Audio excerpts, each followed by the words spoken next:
The Locksmith is a new action mystery thriller film that is now available to rent on VOD and will be coming to DVD and Blu-ray on March the 14th. It has a 4.7 out of 10 on IMDb, which is pretty harsh. Is the film really worth that score? Well, stick around and let's talk about it. A thief fresh out of prison tries to work his way back into the life of his daughter and ex-fiancé. Determined, he is forced to use the skills he has as a gifted locksmith. Things take a turn after an unexpected disappearance. The film stars RyanPhillippe, KateBosworth, Jeffrey Nordland, Ving Rhames, Charlie Weber, Kaylee Bryan, and many others, and was directed by Nicolas Harvard, and this is his directorial debut. So upon watching The Locksmith, I saw this movie coming out on DVD and I really wanted to check it out and just see what it was all about. Mainly the cast is what really drew me into this film. I saw the score on IMDb and I was like, wow, that sounds really harsh of a score. Let's see how bad it is, because a lot of these direct-to-DVD action films, you kind of never know what you're going to get. In this film, it follows RyanPhillippe. His name is Miller. He has a heist that he's doing and the job goes wrong, and his partner is killed and he is framed for this murder by a dirty cop. When he is released from jail, he ends up meeting up with the sister of the said guy that was killed, and he gets back into the life of doing these kinds of heists. Characters in this story, they're very simple, and the plot, it's very easy to follow.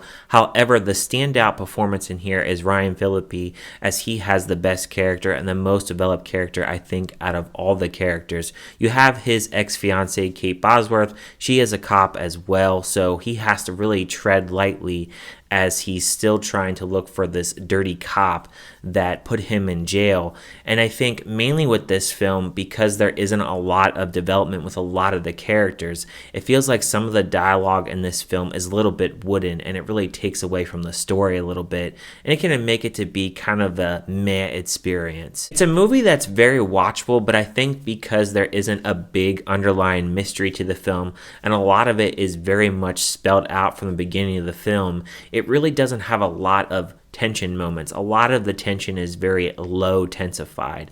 It touches on things like human trafficking, but it really doesn't go full throttle with that human trafficking aspect.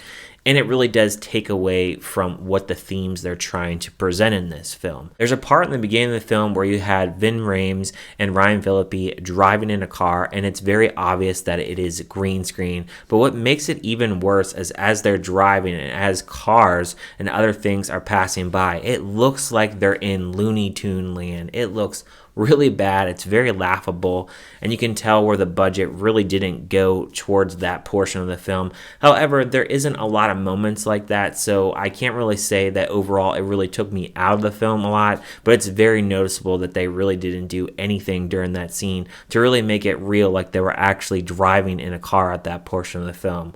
I think mainly with this film, the problem why this film doesn't have a really good rating is there isn't a big hook, and a lot of its cards are revealed very early. So when you're watching this film and the fact that a lot of these characters aren't developed, it seems like a lot of the characters are just kind of going through their parts, and there isn't really a lot to really care about with what is really going on. You obviously can really relate with RyanPhillippe's character, as he really needs to really stay out of this life, but of course he's drawn back into this life mainly because he's trying to help out a fellow friend. Doesn't take any risk, and it really just stays on the straight narrow path. And I believe that it has more of a message that you should never send a man to do a woman's job. And really, it just doesn't really seem like it has a lot of enthusiasm to really follow through with the plot. You could say that there's probably a few plot holes in this film, and while it's not the best direct-to-video kind of film, it's certainly not the worst. It falls in the okay spectrum for me, and really, if you're really interested in watching these kind of action films, I say that it's a rainy day kind of film, or if you have nothing else to watch. I would give a score of this film a 2.5 out of 5. It was an alright watch, but I will say that don't go in expecting to have really top-notch acting or really top-notch top-notch developing characters, but you at least will have a lead that you can really get behind a little bit, and you'll have a little bit of twists and turns in here and there, but overall it really just doesn't really break the mold of having this kind of action film as it's been done many of times. But let me know down in the comments, have you heard of this film? Are you interested in checking it out? If you have checked it out, let me know. Did you like it? Did you hate it? Was it just kind of meh? Thank you guys for watching this review as always, and I will see you guys on my next review.